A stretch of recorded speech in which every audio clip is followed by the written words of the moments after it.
Hello， 歡迎翻嚟收睇個 channel To Do Chris。大家有冇睇我上一集去大灣同埋京都嘅 vlog 咧？未睇嘅快啲去睇啦！今日嚟到第3、第4日咧，我就帶大家去我最中意嘅 area 掘江區咧，去揾我最中意嘅 select shop 嘅。然之後咧，我就會去呢排好 hit 嘅文藝小區，叫做中旗町。然之後今晚嘅重頭戲就係好多香港人都好中意食嘅蟹宴啦。如果唔想錯過嘅話咧，就記得 like、subscribe 同埋撳埋我個鐘仔。然之後我哋就一齊出發啦！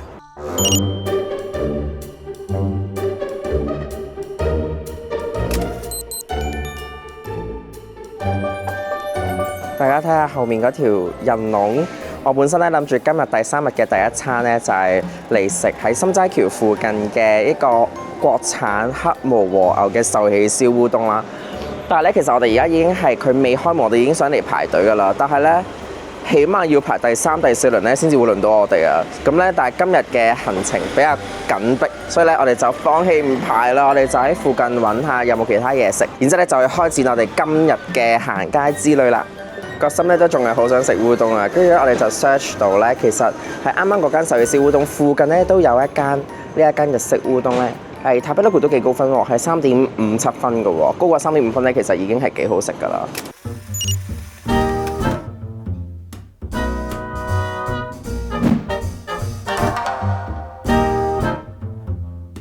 咁原來呢一間咧都會有壽喜燒嘅和牛烏冬食㗎，我哋咧就嗌咗呢一個 set 啦，而我呢一個 set 咧就係原價咧本身係4488嘅，咁但係咧我就決定咧去增加佢嗰個牛肉嘅份量啦，咁就多800幾蚊，咁所以咧我呢個成個 set 咧就係5300幾 yen 嘅啫，係啦，咁就圍到港紙200零300蚊咯，咁就有呢個都幾靚喎，其實佢嘅黑毛和牛，同埋咧佢係咧成個鍋上嚟咧，一路滾住啲壽喜燒嘅汁咧，好香啊！咁我呢一個 set 咧，其實係仲會有刺身啦，同埋咧係有天婦羅嘅。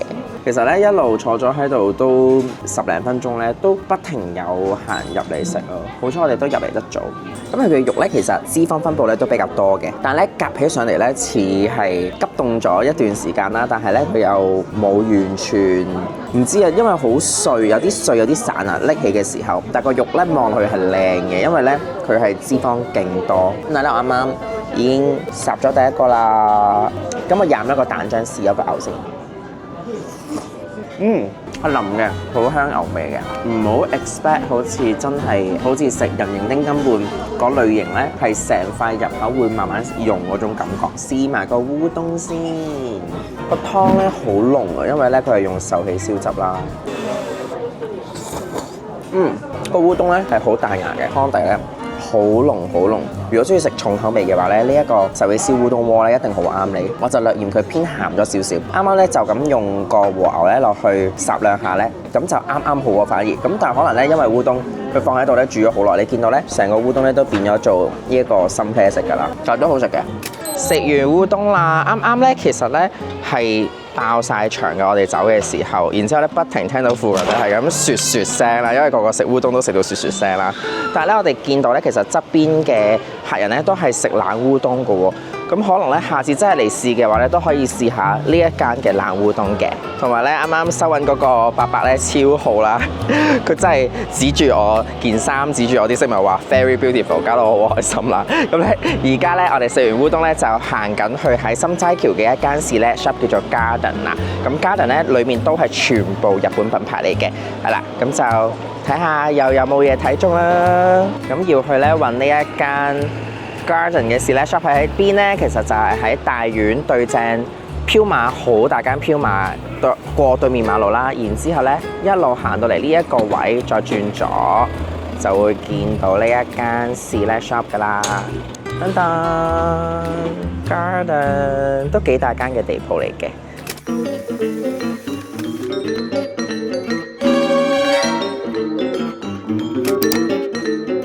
咁咧呢度咧就係我好中意個牌子 Shinya 啦。Shinya 嘅衫今季咧我就一般般，所以咧我就冇特別好起勁咁樣想去試 Shinya 嘅衫。咁但係咧，如果因為我有一條差唔多好闊嘅牛仔褲，如果唔係咧，我覺得呢一條咧係佢今季最靚嘅褲牛仔褲嚟嘅。又有 YOKE 啦，我唔識讀係啦。咁呢個咧，呢個 brand 就係我尋日喺京都買嗰件冷衫嗰個牌子嚟嘅。咁你會見到咧，每一間 Select Shop 其實入嘅款都真係好唔一樣。呢一件咧我都覺得好靚啊，但係咧又係有啲似我尋日揀嗰件咯，所以咧我就冇試啦。同埋咧呢啲我驚即係買咗翻去要等成年先至有得着啊，等到去11、2月先有得着。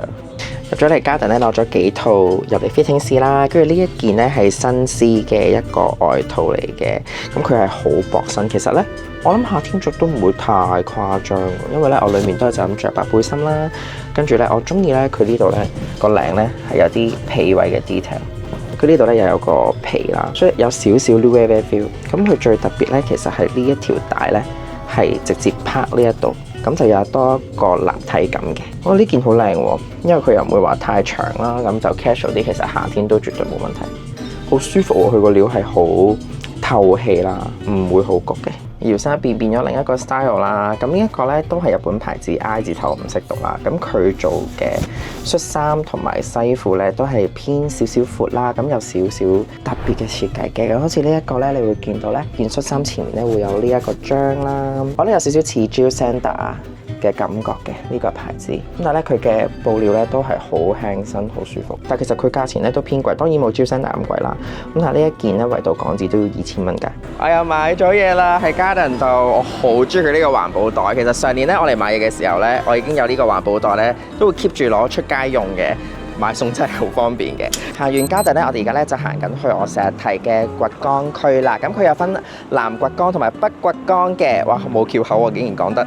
然之後咧，因為嗰度咧好集中，有好多間靚嘅 Select Shop 嘅。咁咧南掘江同埋北掘江區咧，其實咧成個 area 咧就係好散嘅，佢係似一個住宅區咁樣嘅。咁所以咧，你話要好集中地全部鋪頭好似商場咁咧就唔會，但我覺得反而有陣時咁樣不停慢慢行，然之後去揾到一啲特色小店咧，其實係另一個過程去享受嘅。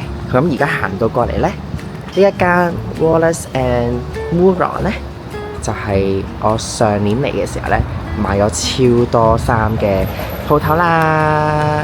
而家入去啦。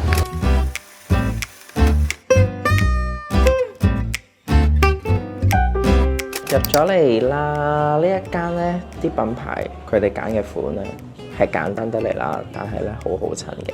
呢一個品牌咧叫做 Yoko Sadamoto， 都好靚嘅，即係看似簡單啦，但係其實着上去個版型係唔一樣嘅。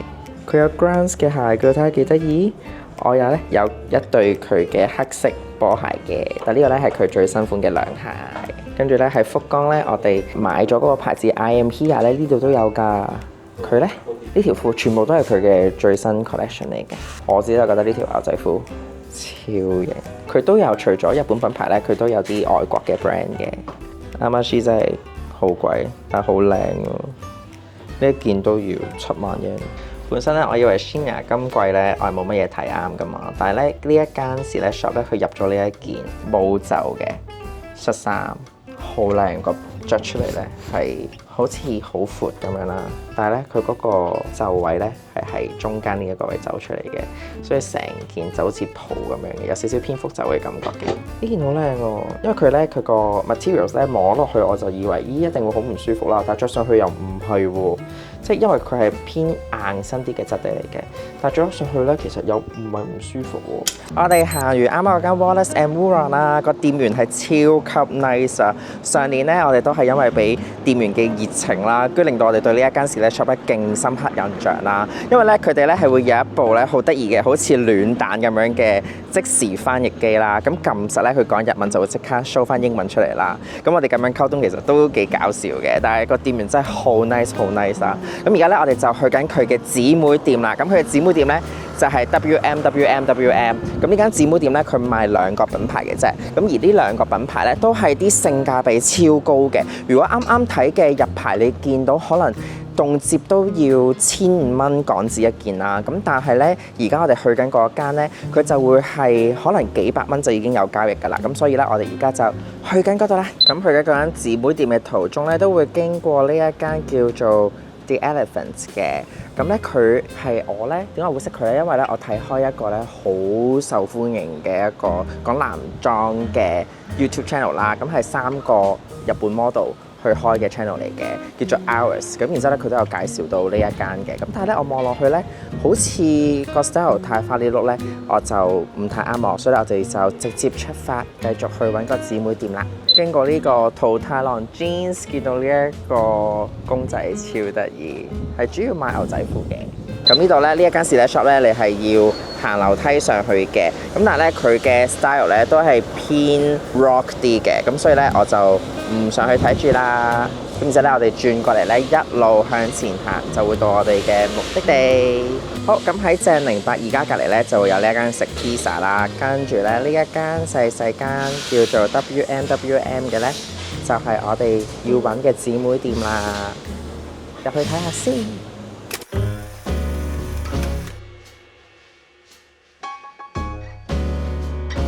好啦，而家咧嚟到姊妹店啦，咁佢就係得2個牌子，一個咧就叫做 My Beautiful Lanet 啦，另一個咧就係呢個叫做 VOAOOV 咁樣啦。我唔識讀啊，但係咧呢2個牌子性價比係高嘅，因為咧佢一件衫可能係1萬 yen 啦，或者係2萬 yen 內咧都會有啲好靚、好高 quality、質地超舒服嘅衫嘅。咁呢一件咧，你見到超級 oversize 嘅 T-shirt 咧，佢嘅質地咧而家喺個光底下咧，你會見到好似有少少令反光咁樣，但係咧好似絲質咁樣嘅，所以咧係好透氣、好舒服，係涼浸浸。咁咧My Beautiful Lanet 嘅設計咧，佢都係看似簡單，但着出嚟咧就完全唔一樣嘅。同佢哋啲料咧真係唔同㗎。呢件好靚啊！呢件其實咧唔係恤衫嚟嘅，但係好似一個 polo， 但係咧佢呢個質地咧其實係羊毛嚟嘅。我又驚夏天如果着呢啲咧會太熱，但係呢件好特別。呢件咧都好得意㗎，佢個質地咧你望真啲咧係好似 Chanel 嗰啲 tweed 咁樣嘅，但係當然唔一樣啦。呢件係 cotton 嚟嘅。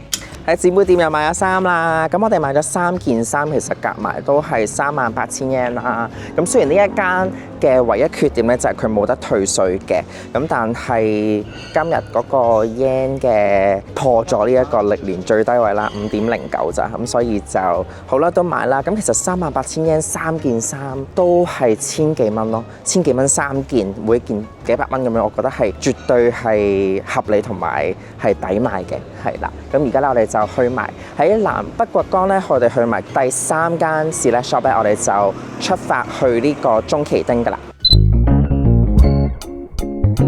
嚟到呢間叫做 Cave Osaka 啦，咁咧佢裏面咧其實除咗有日本 brand 咧，佢更加多嘅係啲我都好中意嘅國際 brand 啦。咁其實呢間咧係好勁嘅。有冇睇佢鋪頭仔細細啦？咁但係咧，佢係全日本咧第3間可以買到 Simone Rocha 嘅鋪頭嚟嘅，係啦。咁雖然 Simone Rocha 係一個英國 brand 啦，咁但係咧嚟到而家啲 yen 嘅指數低咧，我試咗呢一件珍珠嘅恤衫啦，我都覺得好中意。好，大家會見到咧 zoom 近睇就見到咧個領其實有好多珍珠啦，跟住咧係好似 lace 嘅設計啦。咁佢係偏長嘅，佢下面咧都有啲 lace 嘅，我覺得好靚，超靚。其實咧，掘江區咧有條好出名嘅橙街啦，有好多潮牌嘅，即係 Supreme 嗰啲咧，全部都喺嗰度嘅。咁但係咧，我對呢啲好出名嘅潮牌咧，我就冇乜興趣啦。咁所以咧，行完啲小眾嘅 Select Shop 之後咧，而家咧就要趕行程，我哋去呢個中崎町食咗個下午茶，飲杯咖啡，食甜品先。咁然之後咧，繼續喺中崎町度尋寶。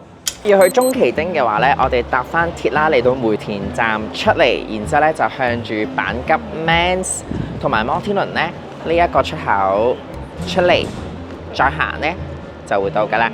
其實咧喺梅田站行過嚟咧都要成10分鐘左右嘅，但係咧其實佢有個叫做中崎町站，但係因為我哋咧唔想再行過去轉紫色線啊，咁所以我哋就直接咧喺梅田站行過嚟，係啦，而家應該前多少少就會到㗎啦。我哋想揾嗰間 cafe 咧叫做 NIM， 係啦，好似一個啤梨咁樣嘅，咁佢係一間喺東京開過嚟嘅 cafe 嚟嘅。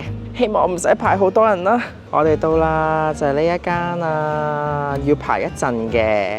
但係咧，你會見到佢係一間咧好古舊嘅一個鐵皮屋入面咧，改裝成為一間咁得意嘅 cafe。我啱啱講錯咗啊！呢一間咧係叫做 Neel 啊，應該叫 N-E-E-L， 我記錯咗佢 N-E-E-M 啊。咁而家咧，我哋就下一張就到我哋啦。其實都唔係等咗好耐嘅。咁裏面咧，其實最出名咧就係佢嘅三文治同埋佢嘅 crepe 嘅，係啦。咁然之後試下佢嘅咖啡好唔好味咯。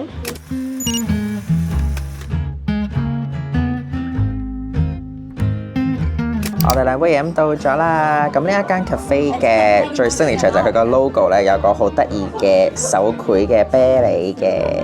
咁我嗌咗一杯係咖啡 latte 啦，跟住一杯係 matcha latte。但佢嘅 matcha latte 咧，我以為係就咁奶加抹茶啦，但係原來佢仲加咗 shot espresso 上去嘅噃。反而咧呢一個咧，佢個抹茶溝咗咖啡之後咧，係有陣焙茶味咯。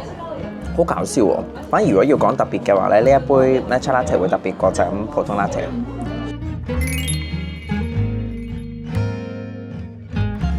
我哋嗌嘅主食嚟到啦，咁呢個咧係佢好出名嘅豬柳三文治嚟嘅。佢本身咧仲有個 special menu 咧係叫做豬柳沙律啦，咁但係嗰個佢就話 sold out 咗，咁我就嗌咗呢一個三文治啦。哇！佢個豬柳咧超厚喎，同埋咧我見到咧佢有好厚嘅脂肪，超正。咁佢呢一個餐咧係會跟咗一個好得意細細杯嘅熱嘅南瓜湯嘅。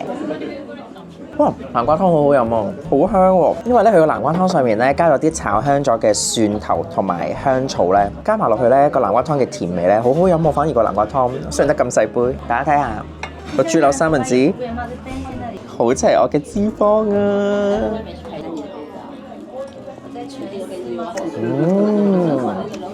啖啖肉好腍嘅喎，但係咧係炸咗個皮嘅，但係咧係加咗佢好厚嘅醬汁啊！呢個醬汁咧係酸酸甜甜嘅，然之後咧佢變咗個皮咧唔係話好脆，但係個包咧個面咧都係脆卜卜嘅，好厚肉啊！呢個好香，呢個咧反而冇嗰種有陣時我好驚嗰種豬嘅騷味喎。佢個三文治裏面咧，除咗豬柳咧，佢仲有炒洋葱同埋有生菜，好緊要，好食啊！呢個三文治值得嗌。好靚啊！佢好得意喎，佢叫做 decoration crepe 啦。咁其實咧就係呢個好靚嘅香蕉朱古力煎餅，幾好食嘅。但係我覺得唔係話好突出或者好味道尖叫咯。如果兩個比較嘅話咧，個鹹點嘅豬扒三文治咧係出色好多。呢個係都好食嘅，但係正常嘅香蕉朱古力 crepe 咯。冇乜特別驚喜嘅感覺。我見到咧，其實隔離台咧好多本地人咧都嗌咗一個圓形嘅蛋糕喎，但我哋就冇嗌到。你哋下次嚟嘅話，都係嗌佢好似咧 daily 會有唔一樣嘅蛋糕嘅。啱啱咧食完嗰間 Neel Cafe 啦，咁咧呢一間咧據聞咧，如果早餐同埋 lunch 嚟嘅話咧係要大排長龍㗎。但係咧我自己就覺得咧嚟一次下午茶呢個時段咧唔使等好耐，我打咗卡啦，我就未必會特登再過嚟食咯，因為我覺得食物嘅質素咧個豬扒三文治係幾好食嘅，但係未去到驚為天人，我一定要再翻嚟排咯。咁而家咧我哋就喺呢一個中旗丁呢個小區度咧去揾一啲特別嘅 select shop 啦。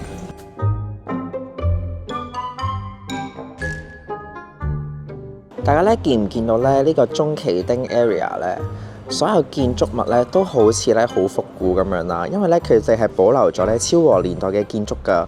因為咧好奇蹟地咧喺二次世界大戰嘅時候咧係得呢一個 area 咧係冇受到任何影響，咁所以咧為咗大家去保留翻當時嘅原貌咧，所以佢哋就完全保留翻個建築物嘅外貌啦。咁所以咧係同啱啱我哋10分鐘之隔嘅梅田咧係好大分別㗎。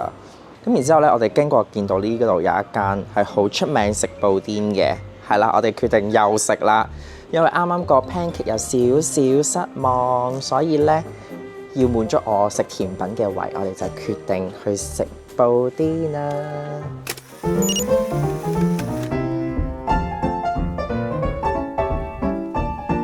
我哋嚟咗呢間 Osa Coffee， 我哋要坐出面啦，因為咧裡面實在太熱啦。好熱，唔知點解咧，大阪每間鋪頭都好熱好焗啊！跟住咧，我哋嗌咗呢個佢最 signature 嘅雪糕布甸。其實咧呢一個 Osa Coffee 我哋入面咧見到咧，佢有賣其他精品嘅。咁佢啲精品咧全部咧都係用旅行做主題啦。咁佢啲精品都幾得意嘅。咁但係我就試咗佢呢個咁出名嘅布甸先。個布甸咧口感咧會偏實，會濃厚啲同埋實過平時喺 7 買嗰啲日式布甸嘅。佢嘅蛋香味同埋焦糖味超濃。咁上面咧就好邪惡啦，佢加多咗個雲尼拿雪糕嘅。但其實咧，因為咧佢焦糖味同埋蛋香味咧完全蓋過晒雲尼拿雪糕嘅味，我覺得加咗雲尼拿雪糕就係多咗好似好涼浸浸、好凍嘅感覺咯。但係我覺得味道上嘅話，其實加唔加，我覺得對佢個布甸影響唔太大。咁呢一度咧，你可以唔嗌甜品，但係咧，如果你坐低食嘅話咧，就一定要每人有一杯飲品嘅，係啦，除非你 take away 啦。我咧就因為啱啱已經飲咗咖啡啦，所以咧我就唔想再嗌佢嘅咖啡啦。雖然呢度叫做 Osa Coffee 咧，應該係要飲咖啡嘅，但係我實在太熱啦，所以咧就決定飲佢嘅 lemonade。好爽啊！係要啲冰涼嘅嘢鋸一鋸佢。我哋咧行完呢個中崎町啦，要由呢個昭和年代翻去現代啦。咁咧，我覺得中崎町呢個 area 咧真係有好多 cafe 同埋有好多 salon 嘅。咁如果我覺得你有時間喺大阪，可以 spend 一個下午茶嘅時間，可能2-3個鐘頭嚟呢個 area 感受一下呢度咁 chill 嘅氣氛啦。同埋咧，呢度真係有好多特色嘅 coffee shop。咁唔止我啱啱食嗰2間啦，其實仲有幾間咧都好出名嘅。咁有機會下次我就再過嚟試下啦。咁而家咧，我哋翻緊去梅田咧，中間咧其實都仲有一間試shop嘅，咁咧呢一間試shop就應該係我哋今日呢一個 shopping day 嘅最後一站啦。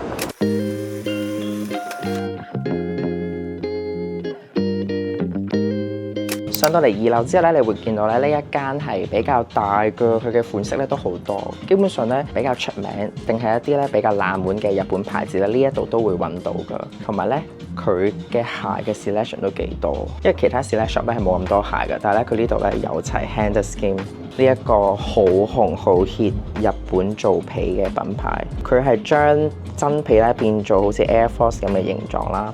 想當年咧，我喺東京咧行咗成半個鐘頭先揾到佢嗰間鋪頭啦，跟住買咗一對鞋。雖然咧我就好少着，咁但係咧呢一個皮咧，你會見到咧佢係原色，好似粉粉地、啡啡地咧，着耐咗咧佢就越嚟越深噶啦。呢一間嘅 selection 咧就會多好多啦，豐富好多，同埋花俏啲嘅。咁咧我而家咧就因為裏面冇鏡，所以我影唔到鏡啦，所以就唯有自拍俾大家睇下。我試咗呢一件日本製嘅呢啲好泰國風情，但係而家好 hit 嘅，係啦，少少透視嘅 one piece 都幾靚嘅呢一件，但係都幾貴，都要3萬yen咯。但係佢就日本製咯。另外咧，我仲試埋呢一個咧係前 Toga 設計師嘅呢一件，好似有少少民族風嘅恤衫。咁咧都幾舒服喎，佢個質料咧好透氣嘅，但係咧佢最特別咧就係有呢一啲黑色粗線嘅 pattern 啦，咁同埋咧佢嘅衫袖啦，同埋咧佢嘅邊咧都會有一個好似唔同色拼一個啡色咁樣嘅，係啦，咁都幾得意嘅呢啲衫，都係好深厚夏天咯，有啲泰國 feel， 係啦，有啲民族 feel 咁樣咯。呢個咧係我今日嘅 look 嚟嘅，同埋呢塊鏡咧好古惑，好似照到個人好高好瘦咁樣。同埋咧呢個店員姐姐超 nice， 我揀咗啲衫啦，然之後咧佢會因應我嘅身形啦，同埋我會大約中意啲咩咧，不停去揾一啲真係啱我嘅衫咯，所以我好欣賞呢一度嘅 service 啦，超 nice 同埋好熱情啦，佢會盡量翻譯咧都會同我哋溝通介紹每一件衫嘅品牌故事啦，所以咧超好啊，呢一度買得好舒服嘅。Hello， 呢一間士多 shop 仲有個狗店主添啊，好得意啊！今日行足全日街啦，好攰啊！行到終於咧都嚟到第3日嘅最後一站啦，就係咧去食蟹宴。咁咧上一條大阪嘅美食片咧，其實蟹宴嘅詢問度係最高嘅，咁所以咧證明咗好多香港嘅觀眾咧都好中意食蟹嘅。而家咧我哋咧就揾咗一間咧好高分啦，性價比咧會比起蟹道樂更加高嘅蟹宴，咁就睇下呢一間又好唔好食啦。有一陣間咧再同大家報告一下啦。上咗嚟2樓咧就係見到呢一間啦，咦呢個係咪老闆嚟嘅咧？係啦，呢一間香住北唔知乜嘢嘅蟹宴，我哋入去啦。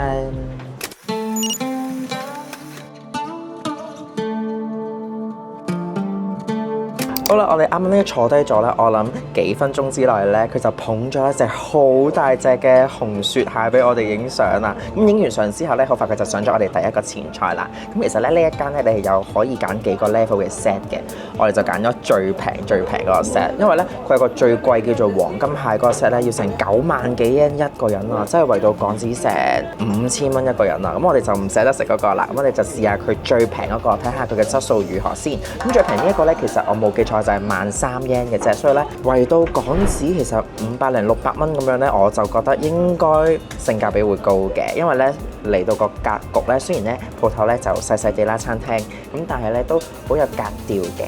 然之後咧上嚟嘅第一個前菜咧，噔噔個擺盤都幾靚㗎。雖然咧我哋係嗌最平嗰個 set，咁咧佢就嚟咗一個咧蟹蓋啦，跟住咧佢上面咧就會有啲蟹肉啦，我見到咧好似有一粒粒蟹籽，咁跟住咧同埋有啲蟹膏係啦。蟹粉咁樣和鮮橙色嘅，咁然之後咧個碟咧仲會有啲蟹膏醬咁樣嘅，即係灰啡色嗰隻蟹膏醬。我而家咧試下 mix 晒佢，然之後咧再撈埋個醬一齊食。噔噔 mix 埋晒啦，好好食啊！好鮮甜喎個蟹，淨係呢一個前菜已經好鮮甜啦。佢嗰個蟹膏醬咧都唔會話太搶所有味喎。其實咧佢仲有個海帶嘅，我試下撈埋海帶一齊食先。嗰種海帶咧係會鹹少少嘅，但係都好鮮味、好鮮甜啊，好好食啊！呢一個前菜已經令到我對呢一餐已經有好高期望。咁佢嘅前菜咧仲有呢個一小碟，好似係新鮮蟹肉嚟嘅。咁喺下面咧就跟嗰啲菜，都幾晶瑩剔透嘅。撈個多醬啲嘅先。呢個好似蝦肉喎，真係。因為個質地咧比啱啱熟咗嗰啲咧偏彈牙喎，個汁都好好味喎。個蟹肉刺身到咗啦，好大啊，好靚啊！佢除咗咧有蟹腳之外咧，佢仲有每人有一兜嘅帶子刺身添㗎。試咗個蟹腳先，哇！佢起埋出嚟㗎啦，好搞笑喎！雖然咧以我過往嘅經驗咧，其實我係中意食熟嘅蟹多啲嘅，但係咧呢個我都要試下，點少少豉油先。鮮甜。記唔記得？我喺木津市場都係鮮甜，就係鮮甜咯。我以前咧曾經食過真係蟹肉嘅刺身咧，可能佢會因為生咧有陣時會咬唔開，同埋或者會少少筋咧。但係呢個咧一啲筋都冇喎，我都係飲咗少少豉油咋，已經帶到成個蟹味出咗嚟啦。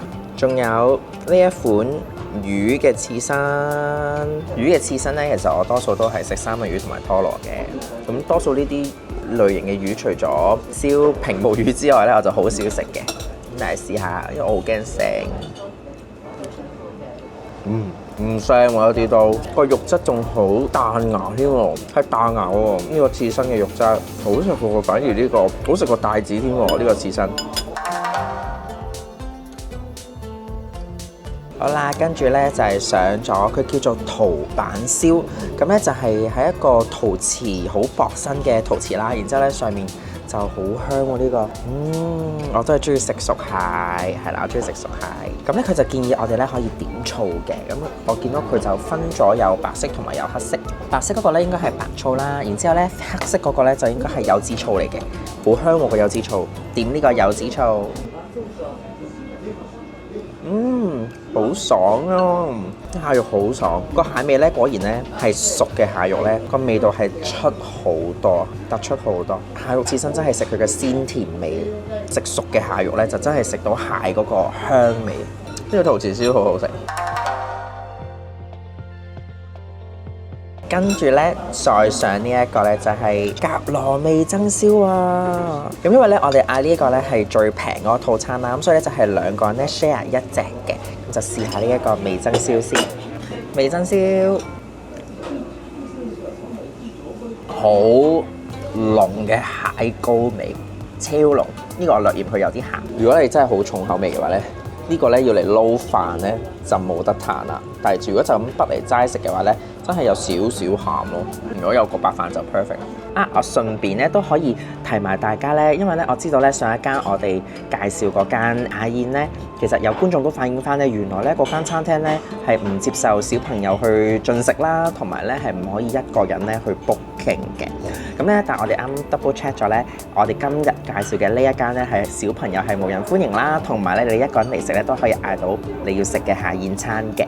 同埋咧，我哋呢一間咧係網上面咧就已經可以做晒 booking， 揀好你想要嘅要咩 set 啦，然之後用信用卡俾錢，你咁就 confirm booking 㗎啦。咁所以嚟到咧，基本上佢淨係 show 個 menu double confirm 啊，我哋今日就係食呢個餐啦，咁然之後咧就嗌嘢飲，咁就係咁㗎啦。好啦，呢一個咧就係個 shabu shabu 啦。我唔知道大家咧喺個鏡頭度咧見唔見到咧？佢個廚師咧係將個蟹肉咧已經戒到咧一條條絲咁樣咧，所以咧烚落去嘅時候咧，其實幾秒咧就已經變咗好似一個雞毛掃咁樣嘅狀態㗎啦。試下我呢個冇淥得咁耐嘅，冇咁熟嘅，睇下先。哇，啱啱好啦，已經10秒左右咧，佢就已經變咗呢一個狀態，啱啱好，好 fresh。因為佢個湯咧係好清嘅堅魚湯嚟嘅啫。好好食喎！呢個咧 shabu shabu 仲好食過嗰個陶板燒，烚兩下咧，佢個鮮味更加出，好甜啊呢個！但係咧，我發現咧，我淨係烚咗前面個 part 啦，個蟹腳呢度咧我係冇烚嘅，咁就放翻落去食。去到最後啦，我哋 shabu shabu 完咗之後咧，咁佢就係嗰個蟹肉嗰個湯度咧，再加咗白飯同埋咧加咗蛋漿，然之後最尾就係佢加咗咧我哋前菜第一碟嗰個咧有蟹肉又有蟹膏又有蟹子嗰個咧，佢將3樣嘢咧撈晒落去咧，而家咧個飯超靚喎！佢咧仲俾咗有葱啦，同埋有紫菜嘅，我兩樣都加少少先。當當望落去個色澤咧就靚過上一間嘅，因為咧佢落咗最尾嘅蟹子，加分好多。又要講飯桶嘅寶物啊，真係好好食，好鮮味啊！因為咧佢唔會話好鹹好濃嘅粥味。即係佢唔係話啲嗰個湯咧鹹到死鹹咁樣啦，然之後再煮個粥，啱啱好拿捏到嗰個鮮味，再加蛋香味咯。最緊要係最尾嗰啲蟹子同埋蟹肉。我本身咧我仲諗住咧 shabu shabu 嘅時候咧，好冇咧留定啲蟹肉咧撈呢個飯，唔使啦，因為佢本身就已經會提供埋啲蟹肉撈埋落去一齊煮。好大雨啊！黐線，我哋啱啱食完啦。今日咧，我哋嘅行程就已經完結咗啦。呢一餐咧，我覺得咧性價比係幾高嘅。咁每個人頭咧，其實飲埋每人2杯嘢啦，係大約港紙600幾蚊咧，我覺得算係幾抵食嘅。因為我哋嗌最平嗰個餐啦，咁我覺得咧食晒成個 course 都好夠飽嘅。咁咧如果你係啲大食啲嘅客人嘅話咧，你可以咧加多1萬yen，咁其實咧就要加成500蚊，係啦，加500蚊咧，咁個 course 就會多好多嘢食啦，同埋隻蟹嘅份量咧係會多啲嘅，係啦。咁但係如果你係真係 budget可以預鬆啲嘅話咧，咁梗係去試佢最貴嗰個5000蚊一個人嘅黃金蟹 set 啦。嗱，我就唔捨得食啦，因為太貴啦。但係如果你哋有人去食嘅話咧，記得翻嚟留言話翻俾我知，5000蚊一個蟹宴係咩感覺啊嚇！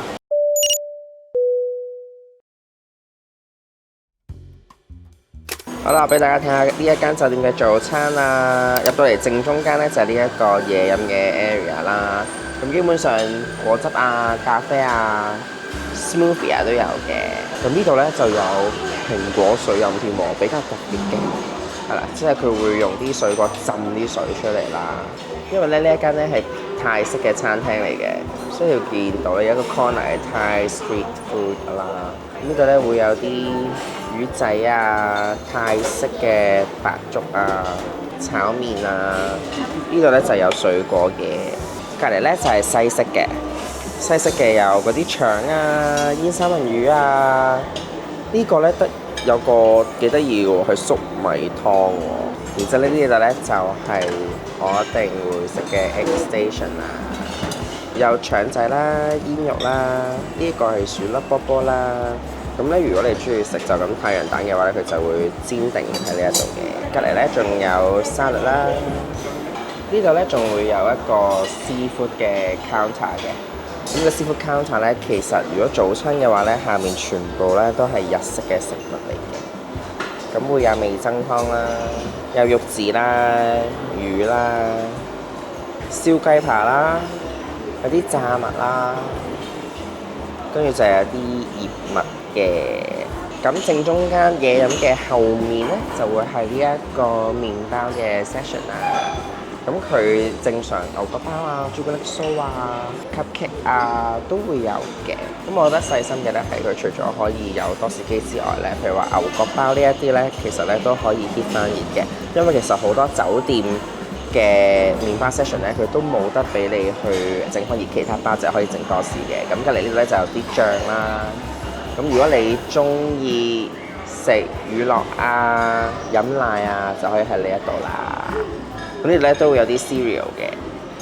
早晨啊，我眼都未擘大啊，但係咧啱啱咧行咗一圈咧，其實就眼望見咧都幾失望嘅，因為其實咧以5星級酒店嚟講咧，佢嘅自助餐嘅選擇係比較少嘅，同埋咧嘢食望落去唔係話哇好吸引人，好想食咯，即係你會覺得係正常咯，即係你唔會覺得係好靚好高級咯。反而呢一度嘅早餐款式比較少喎。而家我去食幾隻蛋，食下佢條香腸，咁跟住咧係啦，咁就上去換衫啦。我而家係癲到咁樣㗎，所以戴住頂帽。早晨啦，而家咧嚟到行程嘅第4日啦。咁我哋啱啱咧就喺酒店 check out 完啦，而家咧就去緊食一間咧本身第一日好想食嘅拉麵嘅，因為咧第一日食嗰間拉麵咧其實係有少少失望啦。咁希望咧而家去食嗰碗咧可以滿足翻我呢個拉麵嘅胃啦。咁然之後咧今日嘅行程應該都好簡單啦，因為咧我哋主要淨係喺酒店附近嘅百貨公司度行下兜個圈，咁然之後咧就可能要趕翻去搭南海電鐵，咁然之後就直接去機場㗎啦。咁所以咧，今日行程就應該輕輕鬆鬆嘅。咁咧，我哋喺高島屋咧行出嚟，然之後咧一路直行咧就見到呢個道具屋根啦。咁我哋今日想食嗰間拉麵咧就係呢一度附近啦。係咪因為有好多呢一啲日式嘅道具，所以呢度叫道具屋根咧？好搞笑啊！好大隻招財貓啊！行2步咧就見到我哋今日食嘅呢一間拉麵啦。咁咧佢就叫做 Next Shikaku。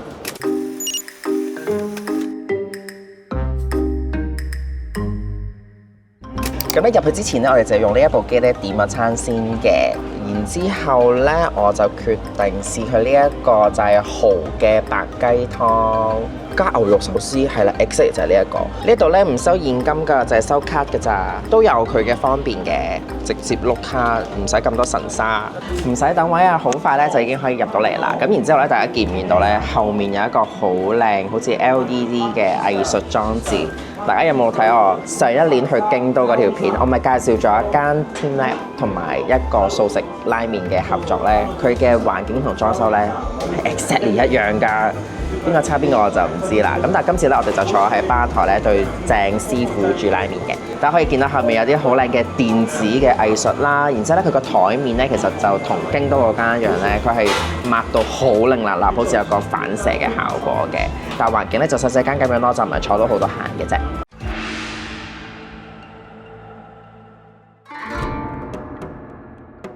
我嘅拉麵到咗啦，其實本身咧我係有少少隱憂嘅，因為咧我望住佢嗰個 menu 咧，我見到嗰個相咧上面係有好多筍，係醃咗嘅筍，咁我咧就比較驚筍嗰啲味嘅。咁然之後咧，我本身都諗住，算啦，我唔出聲啦，自己唔食就算啦。咁但係咧，我見到師傅好似整咗頭2、3碗咧，都仲未到我喎，咁我就咁啱坐陣喺佢前面嘛，我就話，唔好意思，可唔可以唔要筍啊？跟住佢就好好，佢話可以冇問題啊。咁跟住咧呢一碗咧就係冇筍嘅蠔加雞湯嘅拉麵啊，好香蠔味。我係冇諗過咧，拉麵嘅湯係可以用蠔，即係個蠔味可以咁出啊！咁佢嘅麵咧好得意喎，佢個麵係粗身闊身啲嘅喎，佢唔係咧我哋第一日食咧幼身嗰隻拉麵，我就咁試一啖佢個湯先。好好食啊！哇，同第一日嗰間咧爭天共地，呢間好好食啊！佢完全冇騷味，冇腥味，得鮮味。佢係可能加個雞湯有雞油嗰個香味，但係咧你係會飲到蠔嗰個海鮮嗰個味道，好好食啊！好味過豬骨湯喎，佢個湯頭真係好濃。個麵咧都有咬口㗎，但係咧我會想佢再彈牙多少少咧，咁就最啱我胃口啦。咁但係咧都好食嘅，因為佢偏闊身咧，所以咧都仲有個口感喺度嘅。我呢個蠔嘅白雞湯咧，上面咧係會跟咗一隻蠔仔嘅，同埋咧係會有一塊都幾厚嘅叉燒。掛住食嗰個拉麵咧，唔記得咗咧，另一個我好想試嘅就係佢呢一個。哇！好長嘅和牛壽司啊！佢係即場咧，師傅係用火槍去火炙佢嘅。佢因為佢上面咧滲咗好多黑椒同埋鹽，我諗都已經好夠味咁。牛脂味勁香，啱啱好啊！佢落鹽嗰個份量唔會話太鹹。佢呢隻牛未去到入口即溶嘅，佢未去到入口即溶嘅，但係好腍。加埋壽司飯咧有少少醋味咧，好好食。